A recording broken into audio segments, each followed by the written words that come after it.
Okay. Jesse, if you'll let me know when you're ready to go live, we'll get started. Oh, I'm sorry, I was muted. We're live now. Thank you. Good afternoon, everyone. Thank you for being here. We have an exciting program for you that's called the Metro Atlanta Counties Runoff Forum. And we have 4 forums that we're presenting back to back today, and presented by 5 different counties. And you're going to meet the representatives from those counties in just a moment. I'm Gloria Moore. I'm vice chair of DeKalb Dems and special events co-chair with Steve Parker. And one of the folks who have been responsible for putting on forums for the last couple of months. Today, you're going to actually see some candidates that you've seen before, we hope. And we want to congratulate the candidates that are with us this afternoon because they are the ones who have advanced to the runoff. We know that we had a lot of good Democrats running for Lieutenant Governor and Secretary of State, Labor Commissioner, and Insurance Commissioner. But the folks that you're going to meet and hear from today are the ones that we need you to go out and vote for again on June 21st. We hope that everyone has a lot of interest in these particular elections. And I say that because these are very important. Hagler isn't on for 30 minutes. He's Lieutenant Governor first. These are very, if you're on with us, would you please mute? So we are going to meet the candidates, but first we'd like to introduce you to John Jackson, who the DeKalb Dems calls their superpower, and have John introduce our moderators and his co-committee chairs and co-representatives of the other counties that are co-hosting with us this afternoon. So John, I'm going to turn it over to you. Thank you, Gloria. Thank you. For those who don't know me, I am John Jackson. I'm the chair of DeKalb County Democrats. And thank you all for being here today. I want to give a thanks to the production team that is operating the technology right now. I want to give a thanks to the special events team led by Gloria and Steve. And I want to introduce our moderators, Sakari Johnson, who is the chair of Clayton County Democrats, Courtney Driver, who is the chair of Houston County Democrats. Also here today is Dante Carter, who is communications chair of Fulton County Democrats, and Stephanie Sheriff, who is the vice chair of Gwinnett County Democrats. And I just want to give my hat off to everyone who does county committee work. It's hard, it's thankless, and it's all volunteer. Greg Bluestein mentioned in his book Flipped that DeKalb County Democrats had 90 paid staff in the 2020 cycle, and that takes money. So I want you all to go to our web pages. For DeKalb, it's DeKalbDems.com, but go to the web pages of the other county committees as well, and make sure you donate, because it takes money to staff up and get the resources needed to turn out the vote in our counties, and so we can defend Senator Warnock's seat, but also go blue at the statewide level and flip state legislative seats and defend state legislative seats across the state. With that being said, I want to hand the floor over to my peer at Clayton County Dems, Chairwoman Sakari Johnson.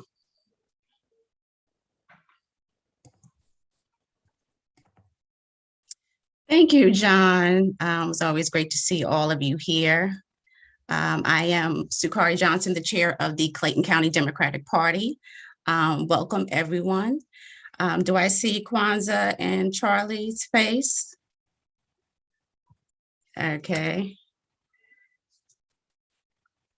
Today, we have both candidates here, running for Lieutenant Governor Charlie Bailey and Kwanzaa Hall. First, let me start by saying that voting starts tomorrow, June 13th through the 17th, at your assigned polling locations.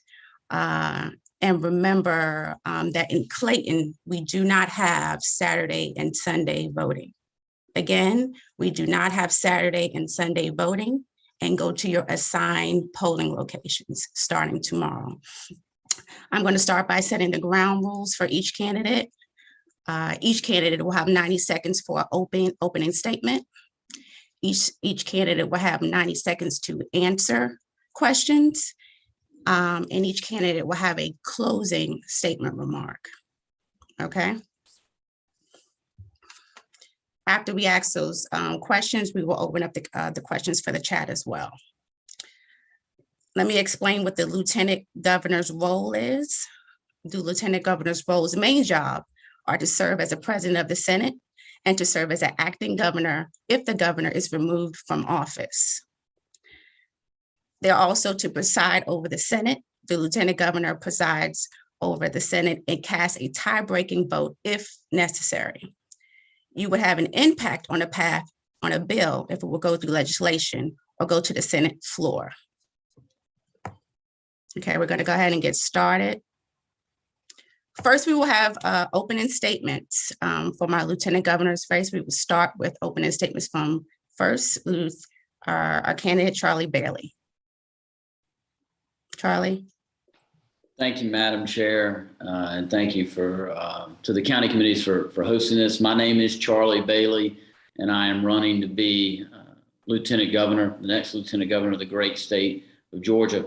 I'm running for Lieutenant Governor, y'all, because every day the vast majority of Georgians, they get up, they go to work, and they're worried about, is my kid safe?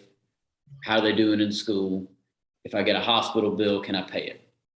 And instead of working on those issues, the closest to the hearts and the everyday lives of the people of Georgia, the Republican nominee for Lieutenant Governor is in a competition to prove to everybody how big of an authoritarian he can be. He was a false elector for Donald Trump, tried to overturn the election.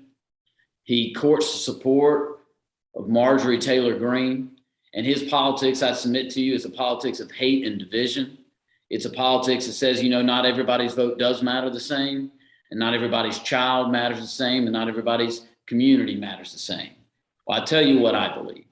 I believe we are all human beings, that we all love our families, that we all deserve the same dignity, the same justice, the same safety, the same opportunity to build for our kids a better life than the one that we had. Those are the values that have driven my career, that drive my life, that drive this campaign, and will drive me every day if I'm lucky enough to become your Lieutenant Governor. Thank you very much. Thank you. Thank you, Charlie. Next, we will have Kwanzaa Hall. Opening statement.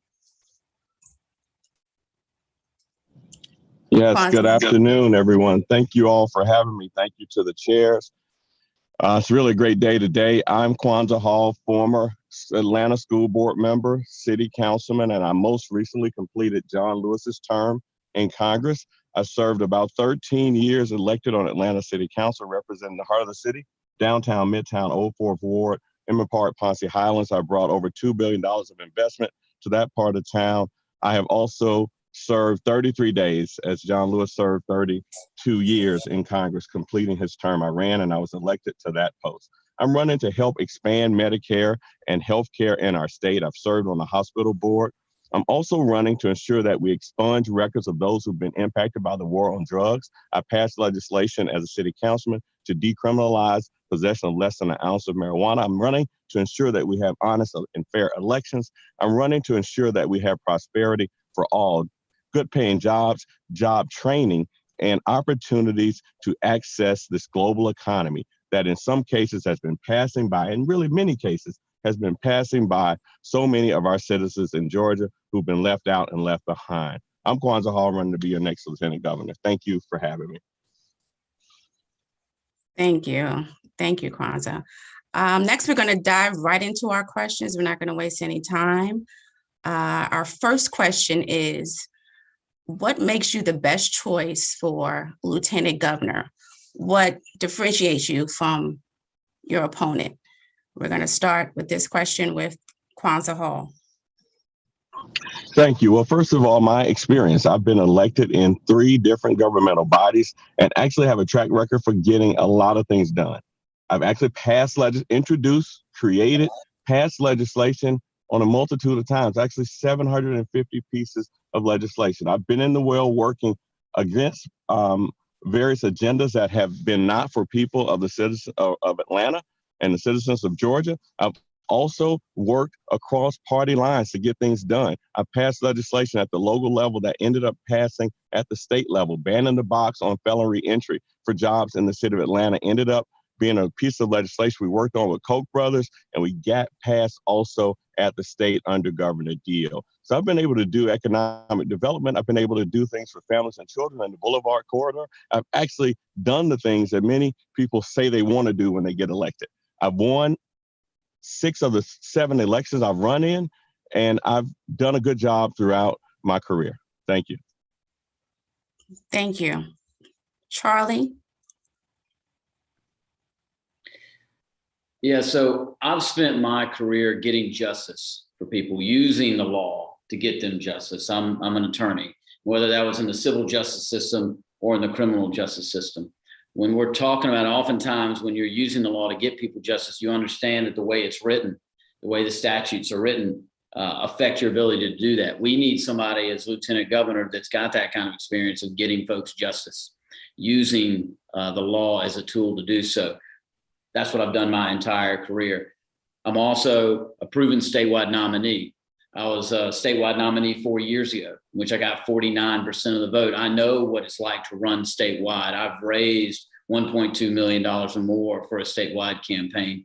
I've taken the incoming of $3.3 million in national Republican money as I ran against an incumbent, and I almost won. Running statewide is a different ballgame altogether. I'd say I bring a perspective to the ticket from outside of Atlanta. I'm from rural West Georgia, Harris County, and I think it's important, half our vote is in metro Atlanta, half of it's outside of that. We got to be able to compete across the state and win votes over, shave 100 votes here, 100 votes there. My background in public safety. As a senior assistant district attorney, I work fighting against organized crime. Using that to hit back at the failed record of right-wing Republicans the last 20 years in this state will be a benefit not only to winning this office, Lieutenant Governor, but helping Stacey Abrams beat Brian Kemp and helping Senator Warnock get reelected to the United States Senate. Great. Thank you both for those answers.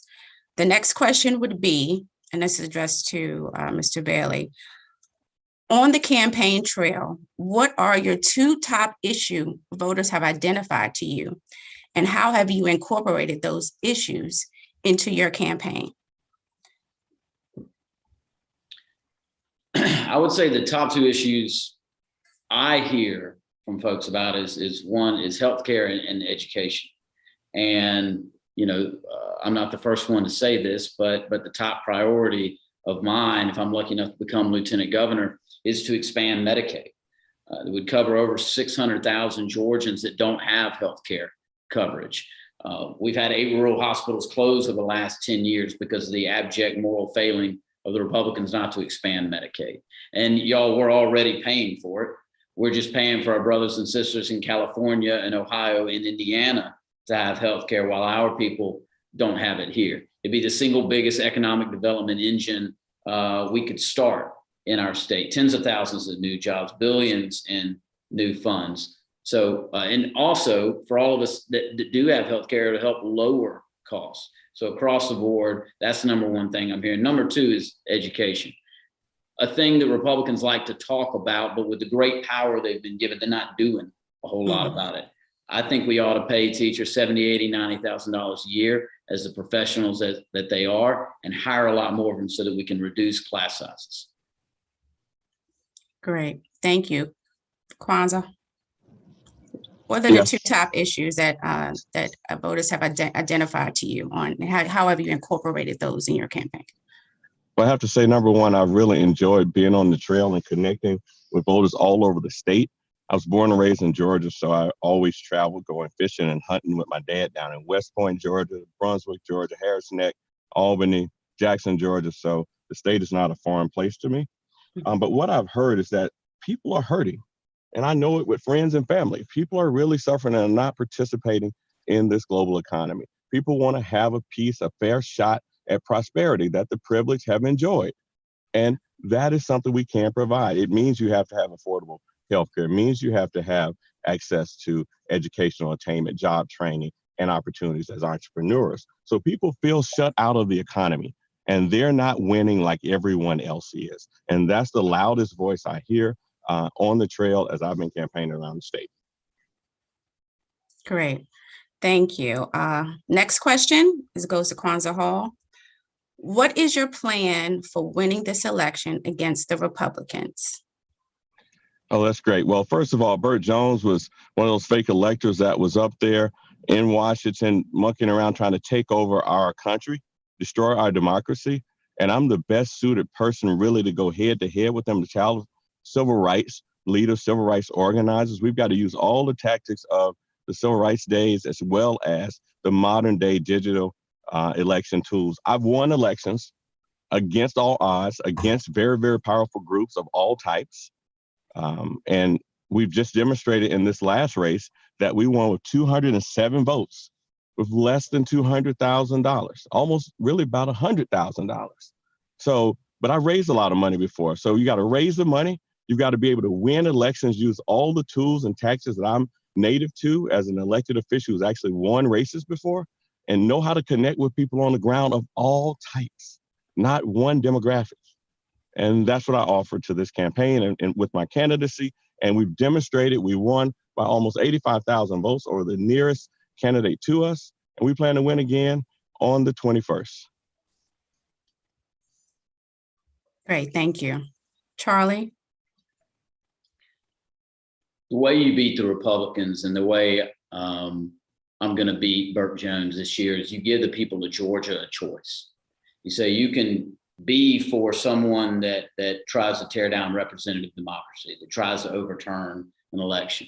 You can be for folks that talk about public safety and equal justice, but that don't do anything about it because we got one person at GBI testing ballistics. You got years-long backlogs in the testing of sexual assault kits. You can be for that. You can be for a government of 20 years that is so defunded public education that we are ranked routinely 47th, 48th in the country in any educational category. You can be for that. You can be for these right-wing Republicans like Burt Jones that don't believe in an exception for the life of the mother, rape or incest when it comes to abortion. You got a choice there. You can be for folks that care more about an inanimate object and a machine gun and the high capacity magazines that go along with them than they do about our babies, than they do about human beings. You can be for that. Or you can be for the idea and the value that we all matter, that we all have dignity, that we all deserve safety, that we all deserve justice, and we all deserve opportunity, and that we can have an educational system that provides equal opportunity for our kids, a full panoply of opportunities in front of them, that we can have a right to health care in our state, that we can have equal justice and equal safety. That's the choice that I will give to the voters in November, and you give the voters of Georgia that choice and we'll win. Okay, thank you. Thank you, Charlie. Last question before we go to the chat. Let's say in the first 90 days, if you win this election, what are the first actions you will take? Let's start with Charlie. I hate to sound like a broken record here, but the number one priority really is expanding Medicaid. I mean, it really and truly is. And not to say there's not a lot of important things we need to do. I've talked about some of them already, but number one is expanding Medicaid. We are 11 years behind, 11 years of folks not getting the care that they need. 11 years of folks dying earlier than they should have. 11 years, billions of dollars that should have been coming to the state that is not. We have got to get that started right away. And I will get started right away getting 6 Republican votes, because that's what that's my job as a lieutenant governor to a governor, Stacey Abrams, is she's going to say, Charlie, go get the votes. I got to go find 6 Republican votes, because we're probably going to gain back a seat in the state Senate. That still leaves us 6 short. And I'm going to have face-to-face conversations with the Republican state senators, particularly in the rural parts of this state, because they know, and if they don't know, I'm going to tell them exactly how many of their constituents don't have health care that would get it. How many of their healthcare facilities, how many of their hospitals have closed in the last 10 years and would reopen, how many jobs we could create. And I'm going to go out and I'm going to get those 6 votes so we can pass it through the state Senate. That's what I'm going to get started on right away. Thank you. Kwanzaa, Could you repeat that question just so I can make sure I'm on? what are Heard the you loud first and clear. what are the Oh, yeah, first first actions you will take Great. if you win this office? First, I want to make sure that we understand where everyone is standing, and that's going to be a communication with the other elected officials to make sure we have at least connected and we've had an open dialogue. They know that we can communicate. That's necessary to get things done. You can't just bring an agenda. You got to talk to people. And then we know we want to pass Medicaid and we want to expand it. We want to make sure that it meets our people. But I wouldn't say that that's my first measure. My first measure would really to have a conversation about the $30 billion that the state spends currently in its annual budget and the less than 2% that goes to minorities and women. That kind of conversation starts the leverage around everything else at the state. All conversations revolve around the money. The ideology really is just dictated by those who are trying to keep control. So what I've done as a city councilman, what I've done in my elected positions is focus on the leverage points, build rapport and relationships with people, even if I disagree with them, even if they're a different party, they don't look like me, they don't act like me, we don't have the same exact values, but you got to be able to count votes. You got to be able to have the numbers to get things done, or you'll just be standing up there talking. So my strategy is really about relationship rapport, putting something on the table that's related to the dollars. You follow the dollars, you find out what's really going on with an elected body. I've been able to do that as a council member. I want to do that as lieutenant governor. Thank you. Thank you both, gentlemen. Do we have any questions in the chat? And if you do, can you guys please ask the question?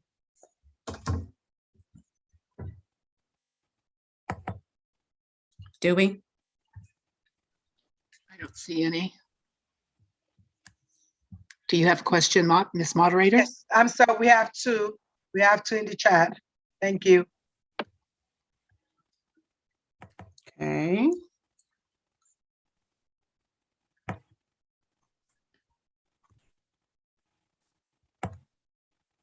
Would you like us to read it? Yes, read it, because I don't see the Okay. question. The first one is from Harry Underwood. The state Senate duplicates much of the responsibility of the state House, except for the additional powers of confirming gubernatorial positions. However, it is far less responsive to the shifts of population, with districts usually being drawn to include multiple counties, and it prolongs the legislative process. As the candidate for the de facto president of the state Senate, what is your view on the idea that the state Senate should be abolished so that the Georgia legislature becomes a unicameral one-chamber body?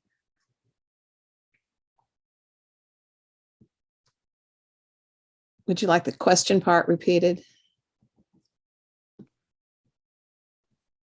You want me to go, Corey? I can tell you now, I oppose that. Yeah, I do too. Kwanzaa and I agree. Thank you. Okay. That was fast. That was quick. Okay, that was the only question, correct? There's another one. Is it quick? It's from Coy Fisher. What would the expansion of Medicaid look like on the part of the legislators? And what would it require from the Democratic Party right now?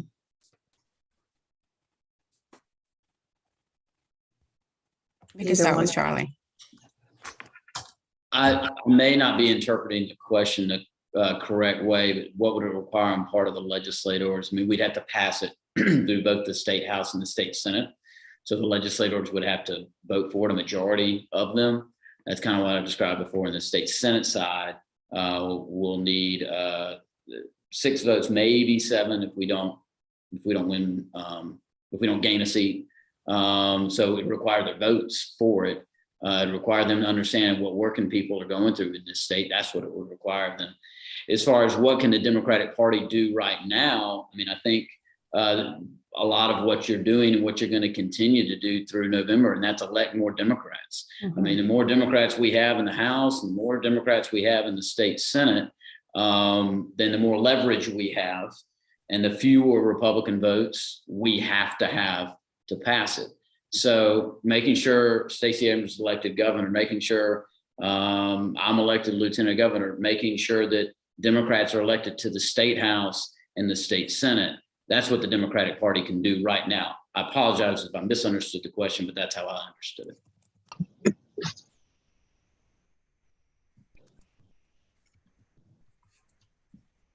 Okay. Did Kwanzaa jump off? Yeah, I'll be brief. I do have to run. Bottom line, we need a master plan around healthcare, and that includes linking it to the budget. No plan or strategy or philosophy or theory works without a real tie to the budget and how you pay for it. And then obviously we need a federal relationship so we can pull the dollars down, or at least access and utilize the dollars we already have that have been allocated for the state of Georgia around taking care of our citizens. I think what the Democratic Party can do is, one, seek to build rapport. We've got to reach out to the middle, and we've got to figure a different narrative than the one we've been putting in front of those who might shift to help us get things done, whether it be to win in November or to govern, to get the business community, philanthropy, all with us. And not all of them are Democrats. They're really Republicans, so very moderate, very, very moderate Democrats. And they want to see a strategy that actually gets things done. I have a track record for doing that. We could do the same thing as a healthcare master plan under the Kwanzaa Hall Prosperity Plan. Thank you. Okay, Kwanzaa, you can start with your closing remarks. Great. I just want to say thank you all for having me. I enjoy the questions. I enjoy that so many people are willing to participate in our process. It's hard to be everywhere, as you can imagine. I'm triple booked right now and been going a lot of places, as all the candidates have. But all in all, I'm running to be the next lieutenant governor because I have the track record and experience for getting things done. I've passed over 750 pieces of legislation. I've won all of the elections that I run in, except for one, against all odds, not necessarily having all the money, but being the most creative, most strategic, and building coalitions across all demographics to win. I've been endorsed by, 100+ people across our state, elected officials from various cities and counties, the metro mayors, the metro county elected officials have endorsed me, the chair of DeKalb County, CEO Michael Thurman, and many others. So I'm excited about where we are, looking forward to building a phenomenal new set of energy as we go into November, but I can't do that unless I get your support. So again, it's Kwanzaa Hall, asking for your support. I'm on all platforms at Kwanzaa Hall, on social media, KwanzaaHall.com. Thank you very much for having me. Thank you, Kwanzaa, for being on. Charlie Bailey, closing remarks. Yes, thank you again for hosting this event and helping us get the message out there. In order to win this election in November, you need to understand what it's like to run statewide. You're not going to beat a Burt Jones whose daddy can throw in $3 million, raising $150,000, $180,000. It's not going to happen. We could have Hillary Clinton, we have Barack Obama. You're not winning a race statewide like that. You got to raise major money. You got to have a clear message. It cuts a clear contrast about what our values are as opposed to what their values are. This is about winning and losing in November, and it is about democratic values and what those mean. And we got to make sure the voters understand that when we talk about equal opportunity and equal safety and equal justice, you got to have you got to have the deeds, not just the words. That's what my career has been built on, getting justice for folks, operating on those values.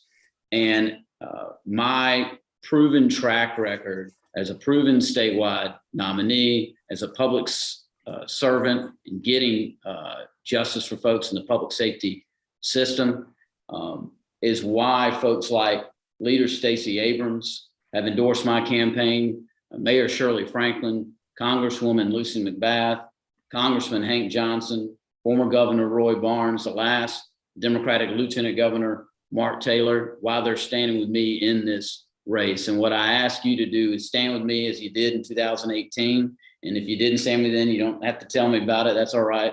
But stand with me now. And I promise you this, you will never have to apologize. And you always know my friend Charlie, he fights for us. Thank you very much.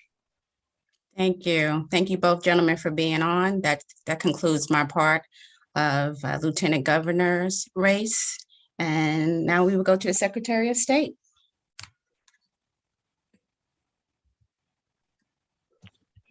I'm up. Okay. I'm super excited about it.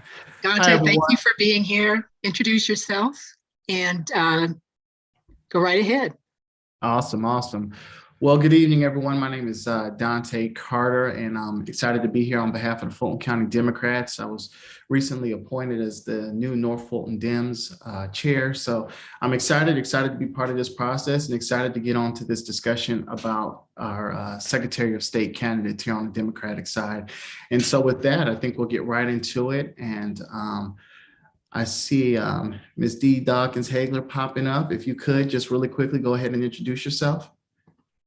Thank you so much. I am Dee Dawkins-Hagler, and I am excited to be with you all tonight. Thank you for being the moderator. Thank you to all of the counties for coming together jointly and having this forum on tonight to better educate all of the listeners about all of the various races.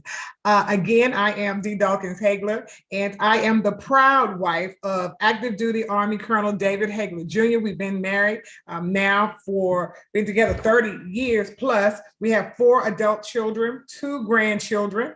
We met on the college campus of South Carolina State University. My background is political science, public administration, human resource management, and I also have another degree, which is in ministry, because this is my 25th year in ministry in the state of Georgia.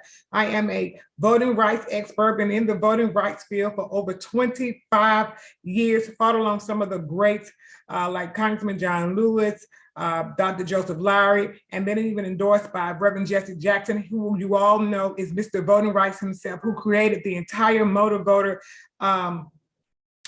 voting thing for the entire country, fought for that, pushed for that, and is known for a leader. And so I am here ready to get to work on day one because I understand the importance of voting and what we need to do around it, as well as serving 9 years in the Georgia General Assembly. Every year I served in a leadership capacity. I have always been one who's had a role running organizations, running businesses. And so I have come to this position with a wealth of skills and resources over the last 25, 30 years of my adult life, and ready to do whatever needs to be done for the Secretary of State on day one. Thank you. Representative Bwin. Thank you so much, y'all. Great to see you, Dante.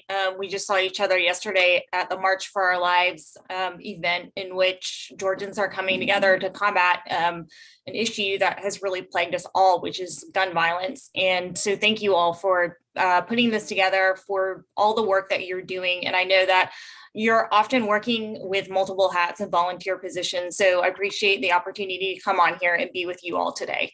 My name is State Representative Bwin. I am a current state rep in Georgia House District 89, which is Atlanta DeKalb. It is the seat formerly held by my predecessor and our future governor, Leader Stacey Abrams.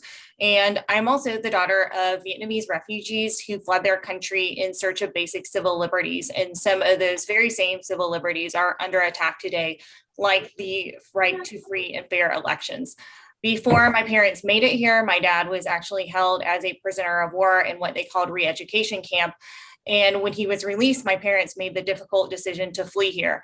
I learned at an early age that our civil liberties are not guaranteed. I also have watched and witnessed Georgia Republicans attack those very same civil liberties, including the freedom to vote.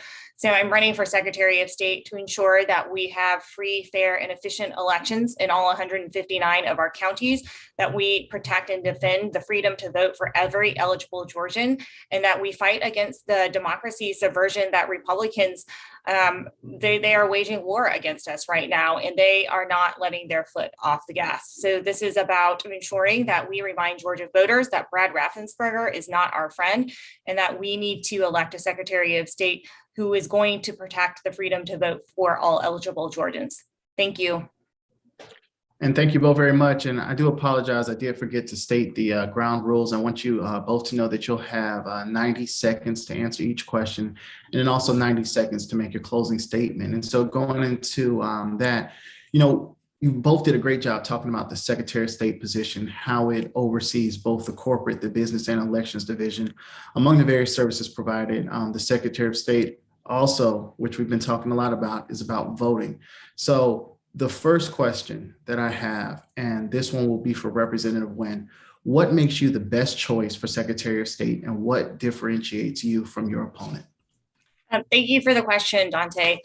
I've been a state lawmaker for the past 5 years, where the legislative body has become increasingly toxic and increasingly polarizing. And it's gotten worse every year that I've served. And even through this, I've been an effective lawmaker. I've been able to pass legislation to expand the footprint of affordable housing in the city of Atlanta. I've been able to pass legislation to protect victims of dating violence. And I've been able to gut and repeal the exact name match voter suppression policy, which impacted 50,000 Georgians in 2018, and 80% of those Georgians were Black, Asian, or Latino. I also serve on the Governmental Affairs Committee. That's the committee that is traditionally responsible for overseeing our election laws, and that has given me unique insight on what has been happening inside our legislative body. And it has given me unique insight in the inner workings of the General Assembly and how we have to maneuver in that body to not just gut proposals that we've seen, but prevent anything from moving forward. I've got a strong track record of protecting and defending the right to vote, and not just the right to vote, but all other legislation that subverts our democratic norms, like the local redistricting that we saw this past legislative session that attacked our local counties. I've also stood up and defended the will of the people when Trump and Giuliani's legal team came into our legislature, even in the face of death threats. I've spent my entire career in the nonprofit sector, including 10 years serving as an executive director for an education nonprofit in Atlanta and DeKalb Public Schools. I spent 3 years at the Georgia Budget and Policy Institute, one of our premier think tanks in the state of Georgia that focuses on issues that are important to Georgians, including economic policy, healthcare, and education. I currently work for a national nonprofit that addresses systemic barriers that women face when running for legislative office, especially in these part-time legislatures. I've spent my entire career dedicated to serving the public good, and this office for Secretary of State is exactly about that, serving the public good, and I intend to do so as Secretary of State. Thank you. Thank you. Mrs. Dawkins-Hagler. Yes, thank you. And so what differentiates me is experience, because experience matters. We have to make sure that we have the best person up that will go against Brad Raffensperger in November, because we can have all the talking points here and people can cheer for us, rah, rah, rah. But at the end of the day, the Republicans do not come to play. And what they're going to do is they're going to go and check our voting records. They're going to go and check our work records. They're going to go and check out, do background checks on us. And then they're going to see who and where and how they can attack us at every level. And so I have been battle tested, not to mention that I have served in leadership capacities. Every single year that I served in the General Assembly, I served in a leadership capacity. And I'm the only one in this race that has done so. And so when I led the Black Caucus, when I led the Women's Caucus, I made sure that everyone had legislation that they could carry, that we could push across the finish line that will become law. And so my name is on numerous bills that people can check that have become state law. But that is not the key. I have the will and the experience to do this job, because experience matters, representation matters. And so when you do a job like Secretary of State, you have to have the background to be a manager, because this position is about management. And Brad Raffensperger came into it with management. I am coming into it with management, and I can guarantee you he's going to check my background as well as any other candidate. And let me tell you how I know I've been battle tested, because my husband, who is an active duty colonel in the Army, now has been promoted to the Chief Information Army Officer in the entire United States Army Reserve, who formerly was the chief of cybersecurity. And so my entire family had to be background checked, including myself, numerous times. So I'm telling you, I am ready. I have a fight in me. And just like I fight for my children on everyday issues, fight for my family, just like my father fought in Vietnam, my uncle didn't even come back from Vietnam. His blood is still on the ground there. My grandfather in Korea, my mother in Kuwait, and my husband in Desert Storm. I've been here fighting on the ground for the equality and democracy for every single American citizen, and I will continue to do so. And I would not let Brad Raffensperger get over on us one little bit, and I would not retreat not one step. And I'm ready on day one. Thank you. Thank you. So the next question is, and this one will be for Mrs. Dawkins-Hagler here, is on the campaign trail, what are the 2 top issues voters have identified to you, and how have you incorporated those issues into your campaign? That's a very good question. So the most important issues that I've been hearing on the campaign trail, believe it or not, have not been voting. However, they have been the issue with professional licensing, and also with how do we get our businesses to rebound after a pandemic, when we feel like all of the attention has been given to those things, people that are in corporate America and Fortune 500 companies.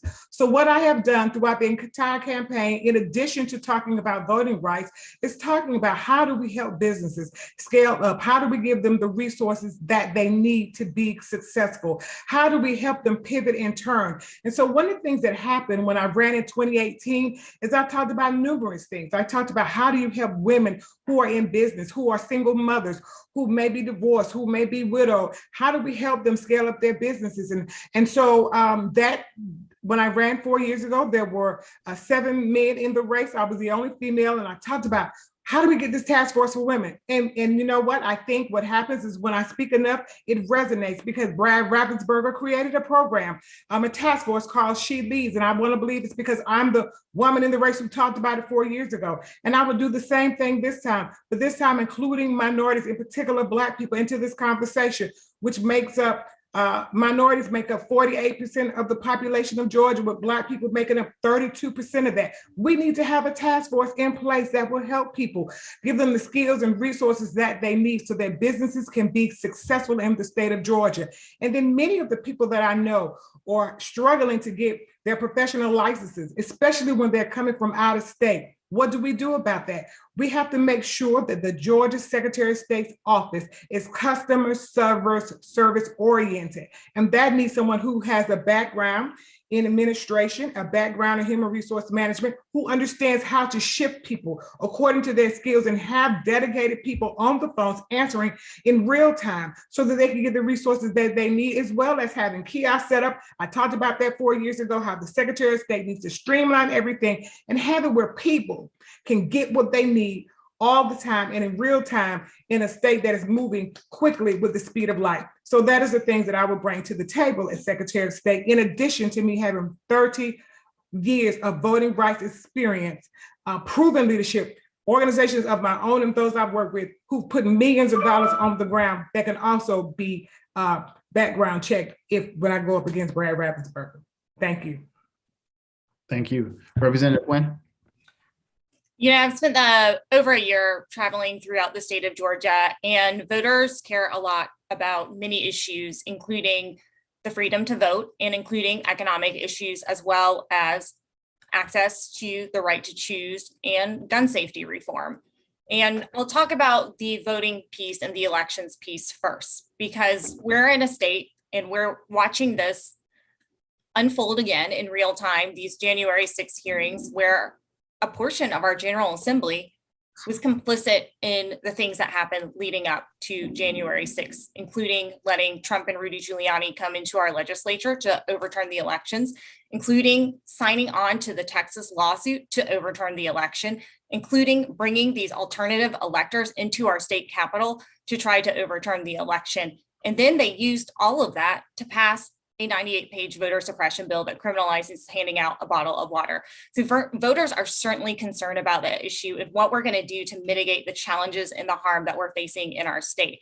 And we know this last election cycle, there were issues that came up as it relates to information, education, and outreach, where to go to vote, when the new deadlines are, what mechanism of voting should voters use to ensure they have the best chance of making sure their votes count.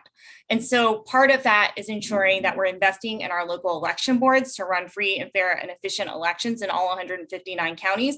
It is resourcing and equipping our local election boards. It is investing in voter education and outreach so that voters can get the information they need.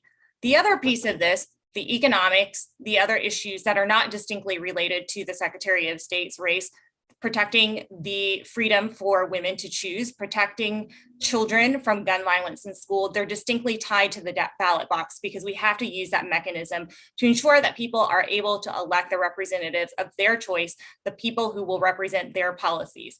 And lastly, I'll talk about the economics. We have tremendous opportunity to ensure that we're removing barriers for small businesses, for entrepreneurs, and for people who rely on the Secretary of State's office for obtaining their licenses.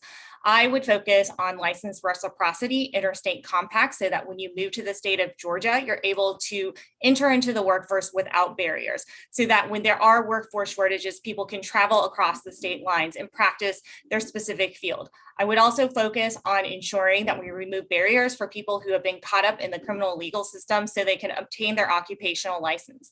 And I would focus on removing barriers for new Americans who move to our country and decide to build their lives in Georgia so that they can bring their trade with them from their home country and practice their specific field.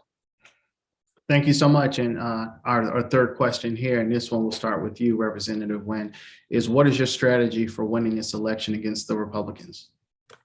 Look, we have an uphill battle in November, and I've spent the last 15 months on the campaign trail traveling through all parts of Georgia. And part of our strategy needs to be building a broad-based coalition and expanding that broad-based coalition, because we know that's what delivered wins for the presidency in November of 2020, but also for Senator Ossoff and Senator Warnock. So I will be working on building and expanding the most diverse, multiracial, multicultural, multilingual, intergenerational coalition, bringing Georgians together, every part of the state. And that includes making sure that we bring in advocacy groups and we focus on shared values and shared issues. I want to give you an example of what that looks like. I'm a member of IBEW Local 613, a labor union, electricians. The electricians will tell you that the most pressing issue for them is pro-worker legislation, protecting workers on the job, ensuring that the state legislature doesn't continue to treat workers as dispensable, which is what Republicans have done. They may not necessarily tie that issue to voting, but when I talk to electricians, when I talk to truckers, the example that I use is this. Look, when Amazon workers were trying to unionize in Alabama, Amazon changed the methodology that enabled people to vote. They tried to throw out voting by mail during a pandemic, which forced people to show up in person, which also affected the outcome of who was able to show up or not. That is exactly what Georgia Republicans have done. They crippled our ability to vote by mail because they didn't like who was showing up. So this is about ensuring that we build a broad-based coalition, bringing together Georgians from every part of the state. I am also bilingual, and I have used well, they're kind of shoddy, but I can speak Vietnamese, and I've used that in every major election to mobilize Vietnamese voters for other candidates that have been on our ballot. I look forward to working with Leader Stacey Abrams, who has endorsed me in my candidacy, and other Democrats so that we can continue this work of building our broad-based coalition and deliver a win in November and ensure that Georgia voters know that Brad Raffensperger, he is not our friend and he is not a friend of our democracy. Thank you so much, Mrs. Dawkins-Hagler. Yes, and thank you. That is an excellent question. And it should beg all of us, what do we do to be able to go up against the Republicans or even to win any constitutional seat ballot down? And what we have to do is be authentic and be genuine. And we have to go back and get those who feel like they have been left behind. and our messaging has to be on point. Let me just tell you, people want to hear bread and butter issues, and they want to know that you genuinely care. And so instead of us always trying to go after other people, we have to get the ones that we already have registered to vote, the ones who are already in the party, who already understand what is at stake, to get them to the polls to vote. And so that's one of the things that I was doing, and helped even with this last election we had in 2021 and 2020. I was the state director for Black PAC, trying to get people to the polls, educating them. And we had one of the largest turnouts that we have seen in the history of Georgia. But even before that, going back to 2003, when I worked for America's Families United, we gave all of the funding that was needed to almost every African-American organization and Hispanic organization, even then building up capacity. And that is what I continue to do my entire adult life in the General Assembly, outside of the General Assembly. I'm a member of many civic organizations that all we do is talk about voting, registering people to vote, mobilizing people to vote, and having one of the strongest GOTV efforts ever. And that's what we have to continue to do. But let's be very clear. The Republicans are very, very sharp on what they do. They stay on messaging and they know how to fight. And we have to be able to have a real true fighter that's up in their faces, being able to give it back to them however they give it to us. And that's key in this election. And so as a breast cancer survivor, I know how to fight. Having COVID and almost dying and coming back, I know how to fight. We need someone who understands the importance of fighting. And just like I fought for my children, I will fight for the state of Georgia. And remember one more thing. The reason why I said we've got to get our own together is because 20,000 Democrats switched over in this primary and voted for Brad Raffensperger, thinking that he was a good person and he could do the job.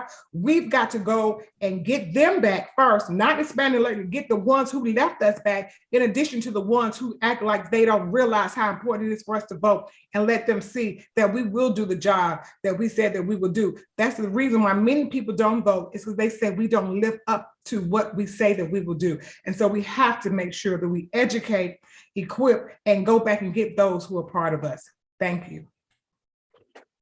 Thank you so much. Thank you so much. And so I wanted to get a quick response here for this fourth question before we start taking audience questions. And we'll start with you, Ms. Dawkins-Hagler. Day one, what's the first thing that you're going to do? Day one, I'm going to start with a full audit of the Secretary of State's office to make sure that it looks like the state of Georgia.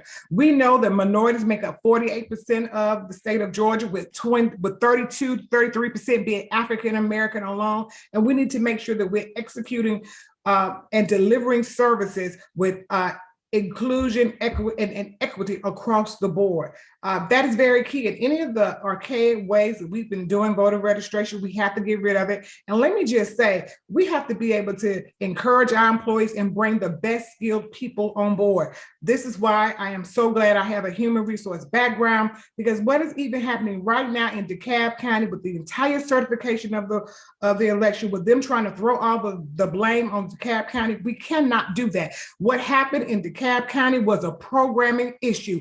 The programmers were hired by the Secretary of State. The Secretary of State needs to make sure that anybody they bring onto their staff has a full understanding of what they're doing, so that they could double and triple check, so that what we have experienced right now in DeKalb County cannot go any further. And as Democrats, let me just say this, we have to make sure that we are not openly condemning and criticizing our boards of elections, because if we are not careful, our rhetoric will lead way to them coming in and taking over our boards of elections. And that is one of the reasons why they created SB 202 in the first place. So we need someone who's experienced, who knows how to work around those things and make sure that our voting rights are intact, as well as making sure that people have what they need to be able to do business in Georgia, to live, work, and play. Thank you so much. Representative Nguyen.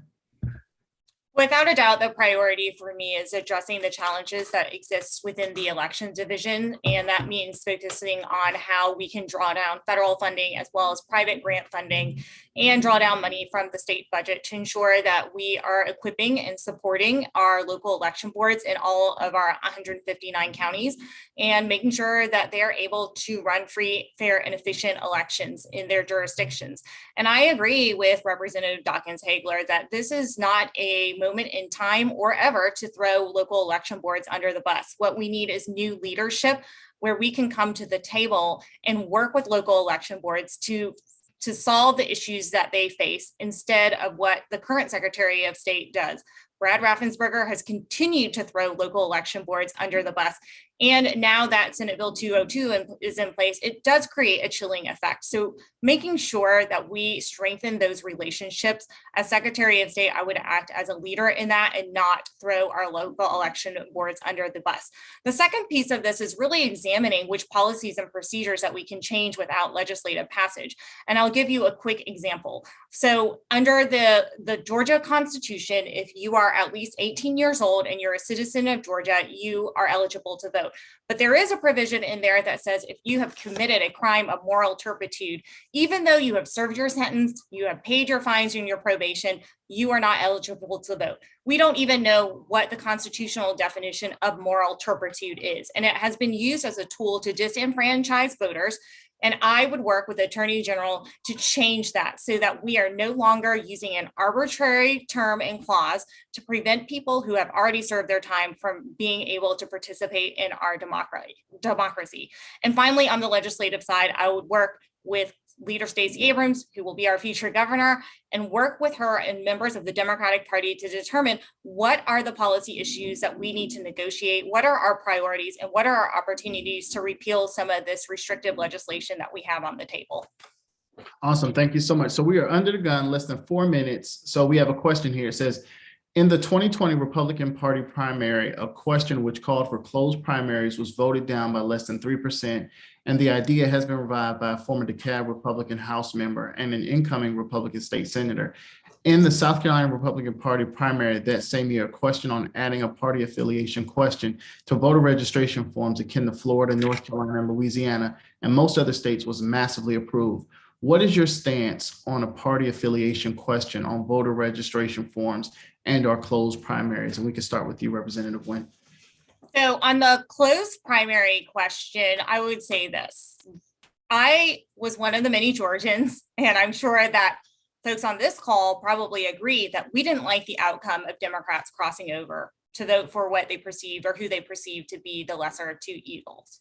But the reality is Republicans have responded by trying to change the rules of the election system, just like they have done in the past when they didn't like who was showing up in 2020. And so I think we need to tread very carefully when we are examining laws and not change them in a response because we did not like the outcome of an election.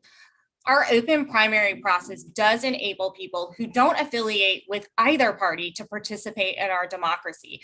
And as Secretary of State, I err on the side of enabling as many people as we can have come to the table and be able to participate in our democracy without barriers. And so that's my position on the open primaries. Thank you so much, Mrs. Dawkins-Hegler.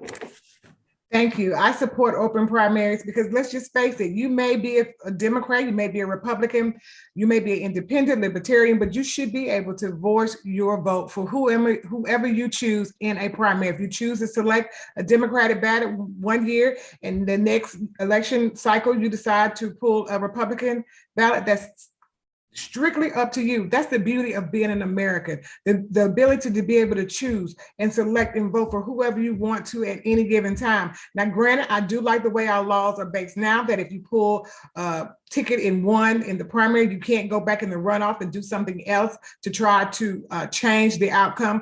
But I am fully open to and will continue to be fully engaged with open primaries. And I think the Republicans do what they do best, and they're always changing the rules. We've seen this. We've seen this from the time that they denied Black people the right to vote, when they gave literacy tests. And once Black people got smart enough to understand what to do, then they changed the rules of engagement again, because they're always changing the rules of engagement. This is why we had to have the 1965 Voting Rights Act. And even now, when we have mastered it, even though they created absentee ballots, and even though they said that you could go and cast your ballot without cause, they started changing the rules when we learned how to use the system for our benefit. And so they're going to continue to do that. Every time they lose, they're going to try to change the rules. But the good thing about it is, The American citizens are smart, and we know how to work around every trick that they give us. And that's what I would do as Secretary of State, to be authentic and not to work from talking points and memorize things, to speak from my heart, because with all of my degrees in education, I can be very remote if I need to be. But this is an election where we need to be very, very authentic and fight back with everything that we have, because the Republicans are going to come and throw everything at us, and they are always having one more trick in their bags. But we've got to be one step further ahead of them and one step smarter. Thank you.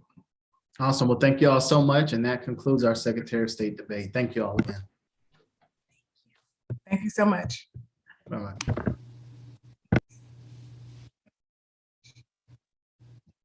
Thank you, Dante. We appreciate that. Thank you to our candidates. We appreciate you being here and sharing your information with us. And I believe Stephanie Sheriff is up next. And she is going to be moderating moderating the forum for insurance. Hi, everyone. I'm Stephanie Sharif. I'm the first vice chair of the Gwinnett County Democratic Party, and I'm here to introduce our candidates for insurance commissioner, Raphael Baker and Janice Laws Robinson. Before I do so, I do want to inform Gwinnett County that early voting has already started. It started yesterday and will continue until June 17th from 7 a.m. to 7 p.m. And of course, the runoff election is June 21st. The ground rules are exactly the same: 90 seconds for opening statements, 90 seconds per question, and 90 seconds to close. I'm going to go ahead and dive right in, and I'm going to start here with Ms. Janice Robinson to give her opening statement. Ms. Robinson, you have 90 seconds. Thank you so much for hosting this forum. I'm excited to be here. And thank you to all the counties that are participating. I am Janice Laws Robinson. I am your 2018 Democratic nominee for Insurance Commissioner, and I am excited to be running again to be your next Insurance Commissioner. I am a proud Navy mom. I am a wife. I'm a business owner, a published author, and most importantly, I'm a licensed insurance professional that has worked with Georgia families just like you for more than 2 decades. And that is why I'm running, because I've seen the struggles that everyday Georgians are dealing with.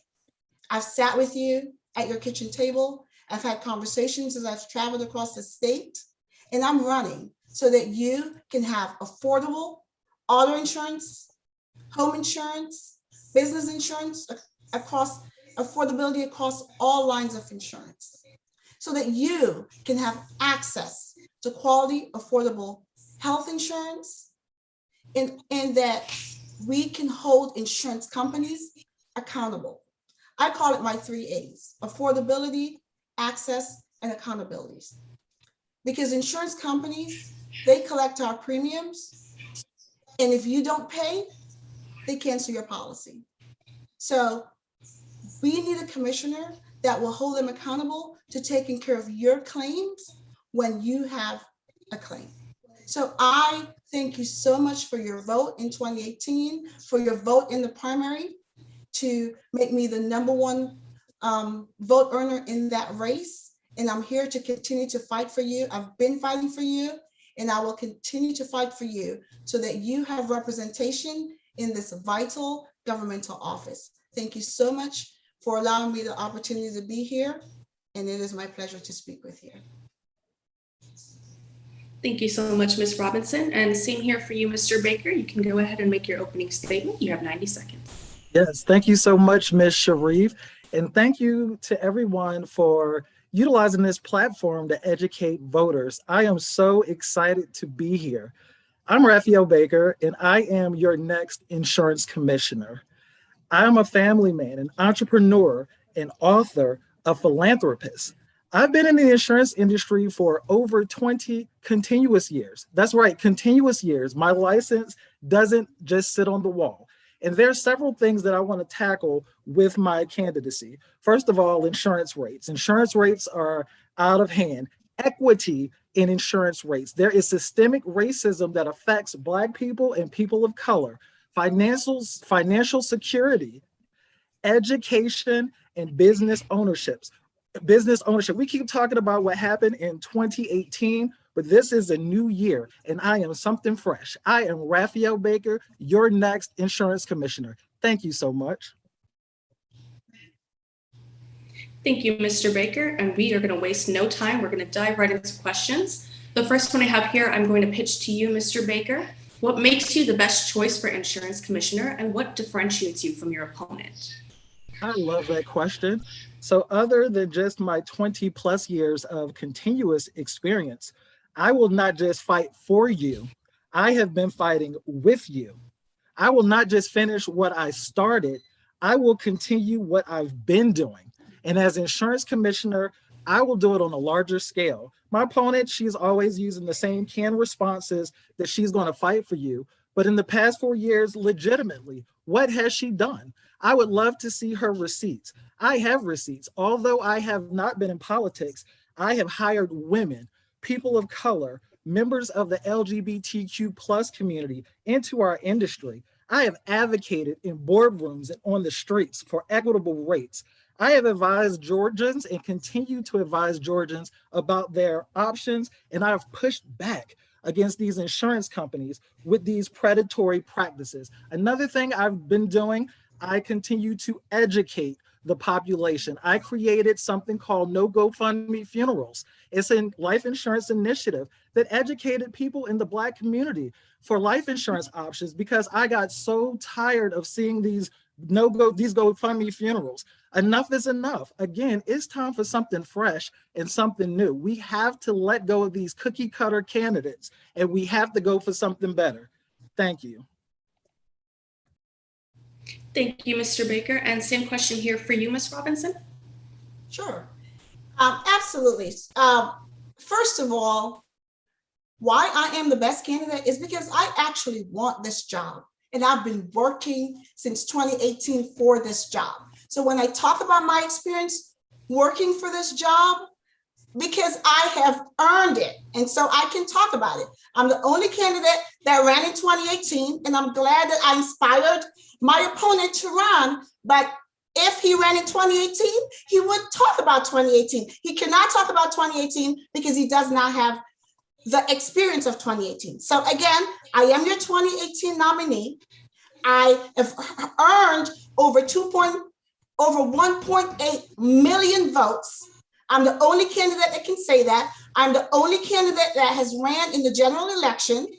I have 2 decades of experience in the insurance industry. I am an agency owner. I have management experience in both managing my own agency and my husband's business. I have raised my family in the great state of Georgia, 2 productive adults. My daughter served in the United States Navy, and my other daughter is a student at Georgia State. No one can take my lived experience from me. I have worked with Georgia families. I am a leader in my community. I serve on my airport authority, expanding our airport. In the last 4 years, I started the first Democratic Women's Group in my county. I am the founder and the president of the Coweta Democratic Women's Council. I have worked across the state with faith leaders, business leaders, elected officials. I don't post everything I do on social media because I was taught to do my deeds in private. But I have my receipts and the people know, and that's why they voted for me. And that's why I garnered 49% of the votes in this election. So I'm ready to serve day one. I am endorsed by the AFL-CIO, and I'm also endorsed by the New Georgia Project because they know I am the candidate to usher in a new Georgia in this department. Thank you so much. Thank you for your response, Ms. Johnson, and Ms. Robinson. And I'm going to go ahead and pitch the second question first to you and then to Mr. Baker. The second question is, what concerns have you heard from voters, top 2 concerns, and how have you incorporated that in your campaign trail? Yes, I've heard a lot of concerns. The ones that are near and dear to my heart are the concerns of our senior citizens. I've been spending a lot of time speaking with seniors across the state. And one thing, the number one complaint they have is how much they're paying for prescription drugs.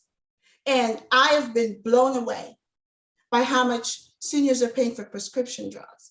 And what I've discovered is one of the reasons they are paying so much for prescription is simply because they're not being educated by their agents that are selling them policies for Medicare. And my plan is to ensure that our seniors get the resources they need, because there's one single form that a senior can fill out that can eliminate not only their Part B payment of the $170 that our seniors are paying for that premium, but it can also eliminate the hundreds of dollars that they're paying per month, so that they can only pay $9.85 for prescription. They don't know that. So as your next insurance commissioner, I will mandate insurance companies and their agents to do one simple thing, is ask every single senior, what are you paying for your prescription? And if they're paying more than $9.85, and the next question, what is your income bracket? Because if they're getting less than $1,700 a month and they're paying more than $9.85 a month, that is a problem. So I will create what's called the extra help form, and every single agent has to fill that out when they go to work with a senior in the senior market. So that's number one. And number two is I spent a lot of time on the trail talking to small business owners, and they are struggling. I spoke with one business owner last week, and she was paying over $63,000 a month for her business insurance. And she said, Janice, that's a problem. So as your next insurance commissioner, I'm going to create 2 divisions. In addition to all the other divisions that we have, is our senior and small business, to ensure that our small business owners have access to affordable policies, access to bonding so that they can actually bid on the contracts that they need. Those are the issues I'm hearing, is just the bread and butter issues. People need to save money and people need to earn money. And the insurance commissioner can impact those areas. And I will do that in fighting for affordable rates, but also in making sure that our seniors get the information they need to eliminate Part B of their Medicare and eliminate these high, ridiculous cost of prescription. It's just unbelievable what our seniors are paying. And that does not have to be the case. Thank you so much, Ms. Robinson. And same question here for you, Mr. Baker. Thank you, Ms. Sharif.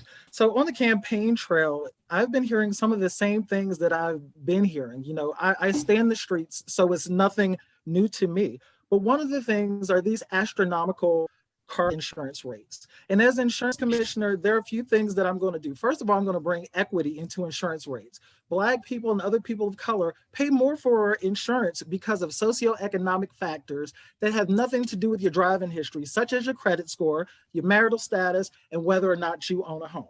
Everyone else is paying higher car insurance rates because a lot of times the insurance companies are not properly separating the risks. What this means is that the bad drivers are put into the same risk pool as the good drivers. So when these bad drivers have accidents and tickets, rates are raised for everyone. So as the insurance commissioner, when these companies file the rates, I am going to ensure that proper segmentation takes place. Another recurring theme on my platform is education. Most consumers don't know anything about insurance and they buy things blindly. So I've been educating people on the trail. I've been educating people throughout my career. And as insurance commissioner, I will do it on a larger platform. I have partnered with several key people in the financial services community because financial literacy is also a part of insurance. And we're going to bring that to the citizens of Georgia, because when you know better, you do better. Thank you. All right, thank you so much for that, Mr. Baker. I'm going to move on to the third question. I'm going to start here with you, Mr. Baker. What's your plan for winning the election against the Republicans? Hey, thank you for that. So again, for 25 plus years, we've had Republicans as the insurance commissioner. And one of the reasons is because we keep sending these clones, these cookie cutter candidates to fight these evil Republicans. Well, I tell you, I am a fighter. I am a 20 plus year veteran. I'm unapologetic. And one thing about me is I am authentic. I'm the same person, whether I'm running for office or if I am at home. And I'm going to utilize my experience. I'm going to utilize my passion. I'm also able to build coalitions. We can't win this with just Democrats, but I've talked to Republicans. I've talked to independents. I'm unafraid to go on these streets, talk to white, black, gay, straight, old, young, whatever, because at the end of the day, we are all more similar than we are different, and our cores match. And I'm able to be that bridge. Thank you. Thank you so much, Mr. Baker. Same question here for you, Ms. Robinson. Thank you. Again, I have ran a statewide race before, 3 times, and I know what it is to build coalitions statewide. I have the relationships statewide to win this race. I have the endorsement of the AFL-CIO. I have the endorsement of the New Georgia Project, and anyone that knows me knows that I am anything but cookie cutter. I am professional. I am respectful. And if that's what cookie cutter is, then so be it. But I am anything but cookie cutter. I have fire. I have a fight. And anyone that knows me knows that. And I will use my relationships that I've built statewide and continue to build. I will leverage the resources of the AFL-CIO and the New Georgia Project and all the elected officials, faith leaders, business leaders, community leaders that have endorsed me statewide. I will continue to speak to voters that just like I have been for more than 4 years and continue to do. Again, I am glad that I inspired my opponent to run and that he feels the need to attack me, but that's okay. Along the way, as leaders, we will inspire people, and whether they give us credit or not is not the point. But you know that I've been here with you for the past 4 years, and that I will continue to show up for you, not just on occasions, but ongoingly. So I will win this election by being my authentic self, by leveraging all of the relationships I've been statewide, and continuing to raise the money, because it takes money, and I have been raising money. I have the team, I have the support, I have the knowledge, the experience, and I'm ready on day one. And I'm ready to win this election because everyone knows, everyone in Georgia knows that I earned 1.8 million votes in 2018, and that John King is sitting in a seat that I earned those votes for. Everyone knows that Jim Beck went to jail and that Governor Kemp appointed John King and that I was the one that earned those votes. But that's okay, because we're here to do it again. And we're going to prove that we can win. We're going to close that 3% gap and we're going to win. And I ask you for your support to help me win in November so that you can have representation in this vital governmental office. Thank you so much, Ms. Robinson. I'm going to turn to the last question before we start to take the questions from the chat box. The last question I have for both of you is, Ms. Robinson, starting with you, 90 seconds on the clock. What are the first actions you're going to take once you're in office? Well, one of the first actions I'm going to take for this particular office is I'm going to run a forensic audit, because this office has been corrupt, and I want to make sure that I'm not walking into anything, that I find all the skeletons and clear everything out. Number 2, I will put into effect the extra help document, put into effect the extra help process that senior citizens need to eliminate their Part B payment for Medicare and those high prescription drugs cost. I will immediately begin to fight to repeal and replace Senate Bill 276. That is the reason our auto insurance rates are out of control in Georgia. I will immediately begin to roll out our 6 initial regional offices that I've been planning on rolling out across the state so that urban, suburban, and rural counties have a seat at the table. Because if you don't have a seat at the table, you are on the menu. So we need to make sure that every single voice across the state is heard. And I will do that by having offices and resources and people in all of the regions of our state. Those are the top 3 priorities. And I will be having a thank you tour to thank you for electing me as your next insurance commissioner. Thank you so much, Ms. Robinson. Mr. Baker, same question for you. Yes, thank you. It's amazing how my opponent said that I inspired her when she literally just lifted my plan for conducting the forensic audit. But I'll go into details about this forensic audit. Like I mentioned before, insurance companies have to file for these rates. So I'm literally going to do a deep dive to ensure that when they do these rates aren't discriminatory, that they aren't improperly segmenting, and really doing a deep dive. Another thing that I'm going to do, the Department of Insurance website is not user-friendly at all. Consumers go on there. If you look at the complaints, there are so many complaints where they're not being answered. So really revamping this site, making it more user-friendly, making it more transparent, but also making information readily available. Knowledge is power, and it's my intention to empower the citizens of Georgia. Thank you.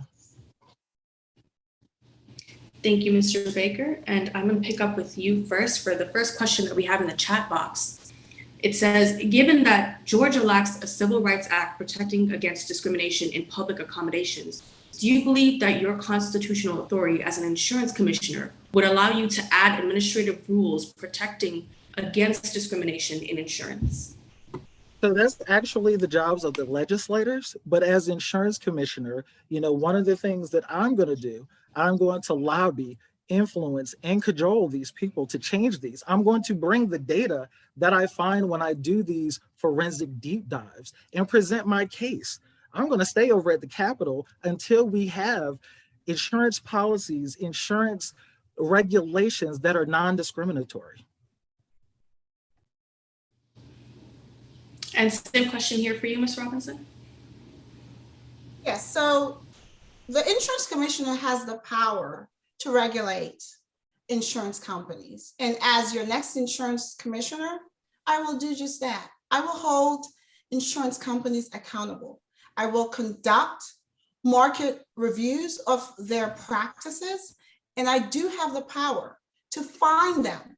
If I find that they are practicing predatory or discriminatory practices, I will do just that. I will hold them accountable. And I've been saying this for the last 4 years, that I will hold insurance companies accountable. I will stop redlining in our communities, and I will stop discriminatory practices. So I am not new to this. I am true to this, and I will hold them accountable.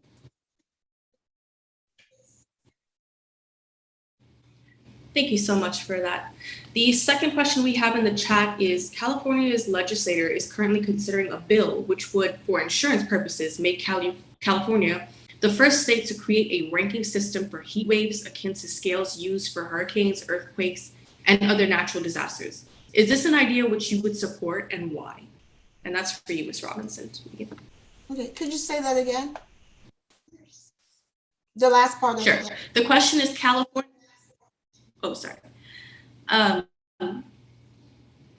California is to create a ranking system for heat waves that are akin to the scales that we use for hurricanes, earthquakes, and other natural disasters. Is that an idea which you would support, and why? Yes, one of the departments that I admire is the California Department of Insurance. I admire the California Department of Insurance and the Ohio. I like their practices and everything that they do. And so I would definitely look into that. And I think that I would absolutely follow suit if I find that it is best for our state and our needs. Thank you so much. Same question here for you, Mr. Baker.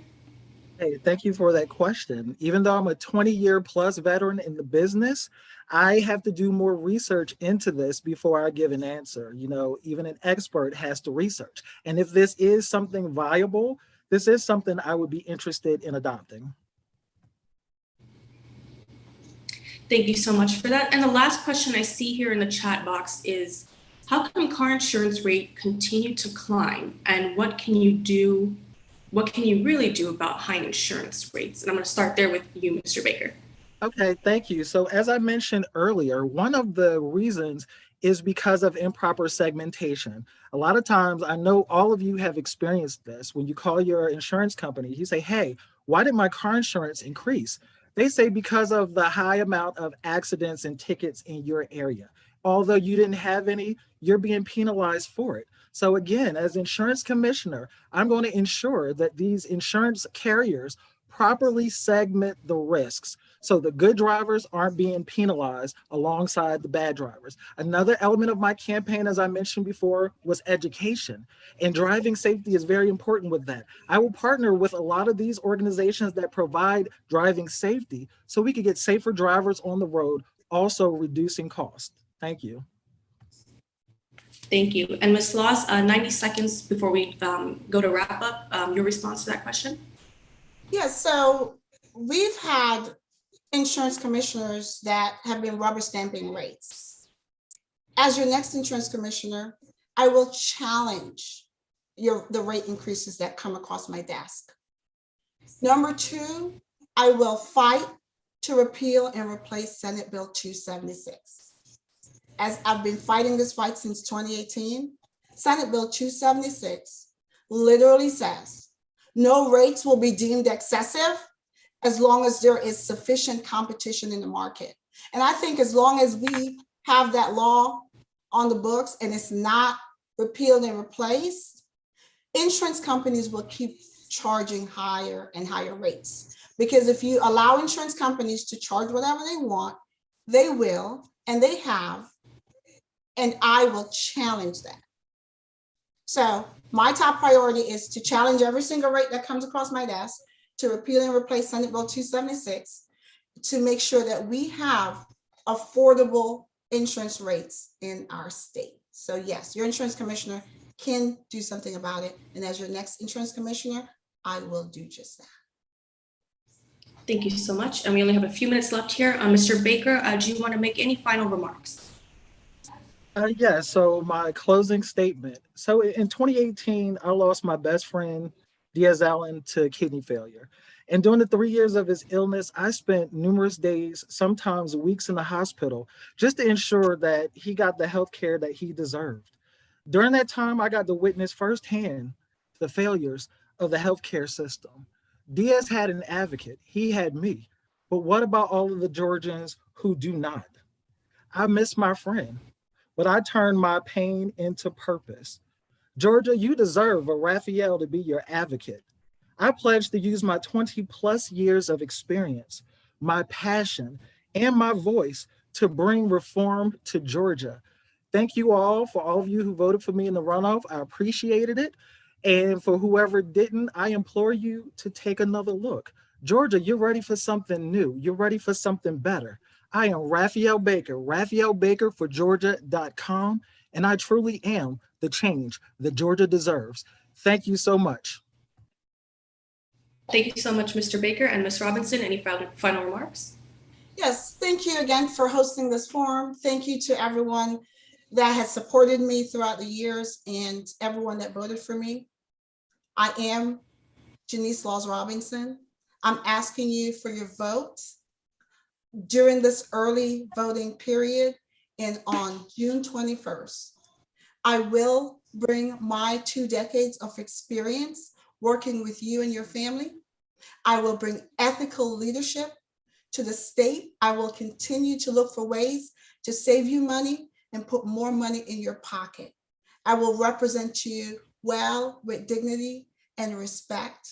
I will serve you and your family in a very powerful way. Again, I am your 2018 Democratic nominee. I am here to fight for you so that we can have the change that we need in our state. Number one, affordable auto insurance rates, access to quality, affordable health insurance, and holding insurance companies accountable. So I ask you, when you go to vote, remember, a vote for me is a vote for you. And when women win, we all win. So thank you so much for your support and your vote. JaniceForGeorgia.com. Thank you so much. Thank you both so much. And without further ado, I'm going to go ahead and turn the floor over to Ms. Courtney Driver.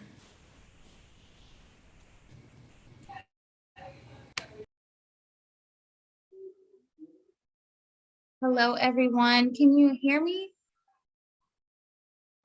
Yes, we can. Okay, good. So good evening. I'm so excited to get to the Labor Commissioner Forum. I bring greetings from Houston County, where I'm the chair of our county committee. And I'm pleased to have two great candidates on today, Representative William Bodie and Nicole Horn. And the rules are the same for this forum. It will be 90 seconds for your opening statement, 90 seconds for each question, answer to each question, and 90 seconds for your closing statement. So I will begin with in alphabetical order. So Representative Bodie, if you will give your opening statement. Thank you so much, Madam Chair. My name is State Representative William Bodie, and I'm running to be your next Georgia Labor Commissioner because I want to put Georgia workers first. I plan to modernize the Department of Labor by providing and implementing a web-based program. I also plan to staff up the Department of Labor. I also plan on making sure we have adequate career centers across the state of Georgia for the Department of Labor. I have the experience. I've been a state legislator serving the citizens of House District 62 here in South Fulton and Douglas County since first being elected in 2016, sworn in 2017. I have also served in leadership as a House Democratic Whip, which is the second ranking Democrat in the Georgia House of Representatives. I passed over 27 bills as a Democrat in the House, including HB 479, the Citizens Arrest Repeal legislation, or the Ahmaud Arbery Citizens Arrest Repeal legislation, which Georgia is still the only state to repeal the citizens arrest statute after the murder of Ahmaud Arbery back in February 2020. I've been endorsed by over 200 Democrats across the state of Georgia, including Leader Stacey Abrams, also Democratic Governor Laura Barnes, the last Democratic governor, and also CEO Michael Thurman of DeKalb County, and the last Democratic Labor Commissioner for the state of Georgia, and also Congressman Hank Johnson, just to name a few. I have been endorsed by all these great individuals because they trust me, they know my work ethic, they know my track record and history for fighting for Georgia families, working families. Also, I've been endorsed by Georgia AFL-CIO, which is organized labor in the state of Georgia, and I'm looking to be your next Georgia Labor Commissioner, and I'm going to work with those apprenticeship programs as well. Thank you. Thank you so much. Ms. Horn, it's your opening statement. Thank you so much. It's a pleasure to be here this evening. And I love that so many county parties got together to host this. So thank y'all for everything that you are doing. My name is Nicole Horn, and I'm a working mom. I'm an activist, and I'm an entrepreneur. And I'm running to fight for Georgia workers. I am going to open up the Department of Labor. We will use the mantra of people, processes, and technologies to make this department open to Georgians. And by that, I mean people. Y'all, people's their phone calls aren't being answered, their emails aren't being responded to because staffing is cut dramatically. We're going to staff up the department. processes are broken at our Department of Labor. And that's why 80% of the people who initially apply for unemployment benefits are turned down. We're going to fix that. And technology is going to be a driver, and we've got money accessible through the federal government to upgrade our unemployment insurance technology system, and I will do that. I know how to work within large, slow-moving organizations to create better pathways to better jobs, because as an entrepreneur, that's what I did for more than 15 years. I partnered with universities, created certificate programs that helped thousands of Georgians get jobs. I not only want to focus on unemployment, but I also want to focus on underemployment.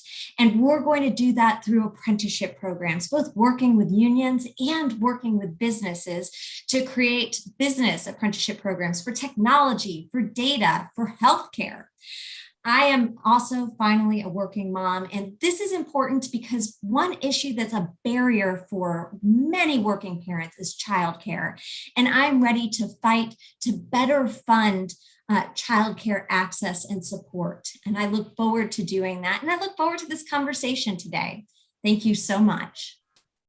Thank you so much. So we are going to go into the questions. So you each are going to have 90 seconds to answer each of these 4 questions. So starting with Ms. Horn, we'll start with you. What makes you the best choice for labor commissioner, and what differentiates you from your opponent? Thank you so much for asking this question.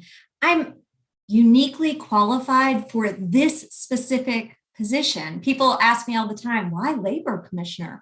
Well, it's because I have used labor data over many years to work with our nonprofit universities to figure out, okay, where are there jobs that we need to help educate adult students to prepare them for those jobs? And that is why I said that I've helped thousands of Georgians move into better jobs. And it was through programs that I've built with universities that I was able to do that. I have the experience of working within large, slow-moving organizations to improve processes and streamline processes so that it makes sense and is accessible for people, because I've done that before.